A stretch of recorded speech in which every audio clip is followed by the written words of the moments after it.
இது வரைக்கும் ஒரு கட்சியை சேர்ந்தவங்களை மட்டும் தான் தற்கூரின்னு சொல்லிட்டு இருந்தாங்க. ஆனா இப்போ எந்த கட்சி ஆட்கள் தற்கூரினே தெரிய மாட்டேங்குது. அப்படிதான் இப்ப இருக்க தேர்தல் நிலவரம் இருக்கு.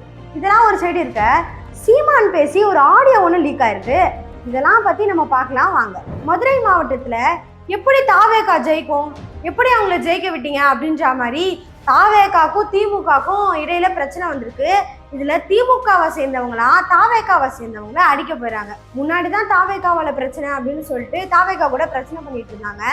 ஆனா ஜெயிச்சு இப்ப எம்எல்ஏ ஆனக்கப்புறம் கூட அதே மாதிரி வேலையை தான் திமுகவை சேர்ந்தவங்க பார்த்துட்டு இருக்காங்க.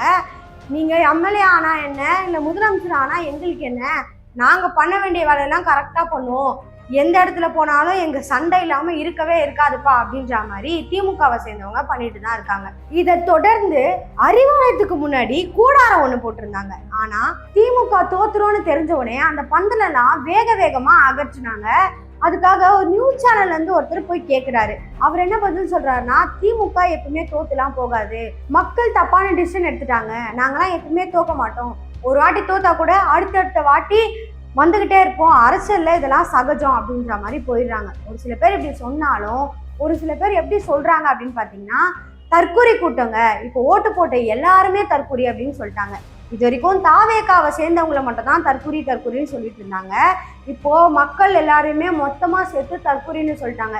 டிசிஷன் ஒழுங்கா எடுக்க தெரியாம வெறும் படத்தை பார்த்து மட்டுமே நீங்க ஓட்டு போட்டிருக்கீங்க அப்படின்ற மாதிரி மக்கள் எல்லாருமே இப்ப பேசதான் செய்யறாங்க, கட்சியை சேர்ந்தவங்க. இதெல்லாம் ஒரு சைடு இருக்க, முன்னாள் முதலமைச்சர் நேற்று வெளியே வந்தாரு. அவரோட தொண்டர்கள்லாம் அவரை பார்த்து கத்த செஞ்சாங்க. ஆனா அவரால் பேசவே முடியல. அவர் கண்ணுல எல்லாம் ஒரே தண்ணியா நின்றுட்டு இருந்துச்சு. இதை பார்க்கும்போது நம்மளுக்கே ஒரு மாதிரி கஷ்டமா தான் இருந்துச்சு. என்ன இருந்தாலும் 30 வருஷத்துக்கு மேல ஆட்சியில இருந்திருக்காங்க, 30 வருஷத்துக்கு மேல எம்எல்ஏவா இருந்திருக்காரு, 5 வருஷம் முதலமைச்சரா இருந்திருக்காரு. ஆனா முதல் வாட்டி வந்தப்பவே விஜய் இந்த மாதிரி அசால்ட்டா தோக்கடிச்சுட்டு போயிட்டாரு. அதுவும் அவரு கூட இவருக்கு ஆப்போசிட்டா நிக்கல, ஒரு எம்எல்ஏ வச்சு அசால்ட்டா தோக்கடிச்சுட்டு போயிட்டாரு, ரொம்ப கஷ்டமா இருக்கு அவரை பார்த்தா அப்படின்ற மாதிரி பாதி பேருக்கு மேல சொன்னாலும் பாதி பேருக்கு மேல என்ன சொல்றாங்கன்னா, ஆமா அவருக்கெல்லாம் நடக்கட்டும், நல்லது தானே, இத்தனை வருஷம் நம்மளை இப்படி பாடுபடுத்தினார்ல, அவருக்கெல்லாம் நடக்க வேண்டியதுதான். கரூர்லயே 41 பேரை சாவடிச்சாங்க. ட்ரக்ஸ் நம்ம தமிழ்நாட்டுல இன்க்ரீஸ் ஆகிட்டே இருந்துச்சு. பெண்களுக்கான பாதுகாப்புலாம் எதுவுமே ஒழுங்கா இல்லை. பெண்களை ரேப் பண்ணிட்டு ஜெயிலுக்குள்ள போயிட்டாங்கன்னா அவங்களுக்கு பிரியாணி வாங்கி கொடுக்குறாங்க. கொஞ்ச நாளுக்கு அப்புறமே நல்லா பல்கா அவர் வெளில வராரு.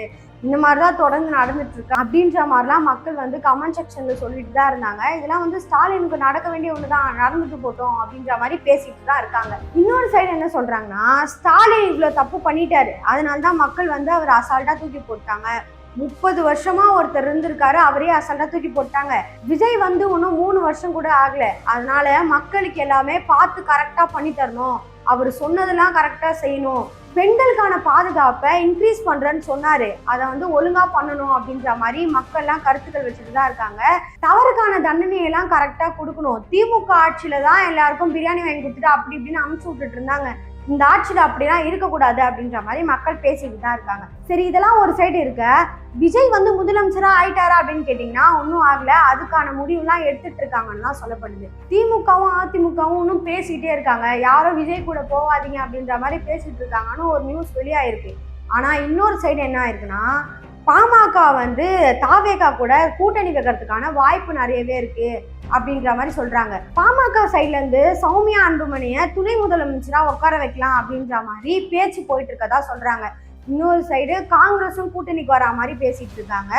அது மட்டும் இல்லாம கம்யூனிஸ்ட் கட்சியும் வரன்னு இருக்காங்க.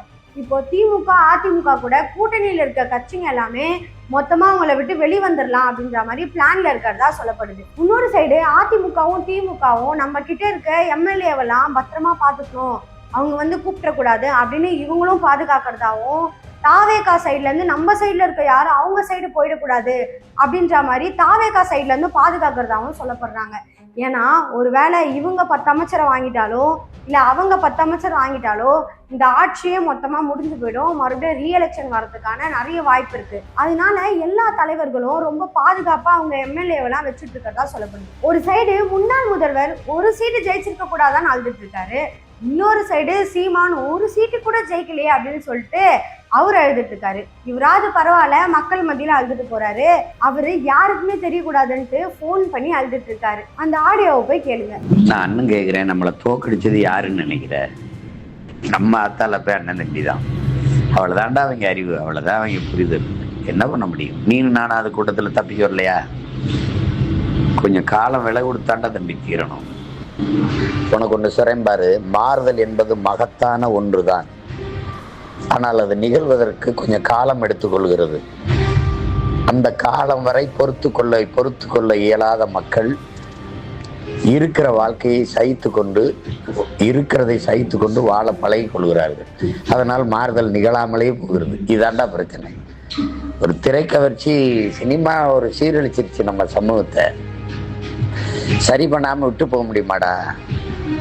விளையிட முடியுமாடா தம்பி? ஒரு புரட்சிக்காரனுக்கு போராட்டக்காரனுக்கு அது அழகாடா? தைரியமாடா, இன்னைக்குல நாளைக்கு வெல்வோம்டா.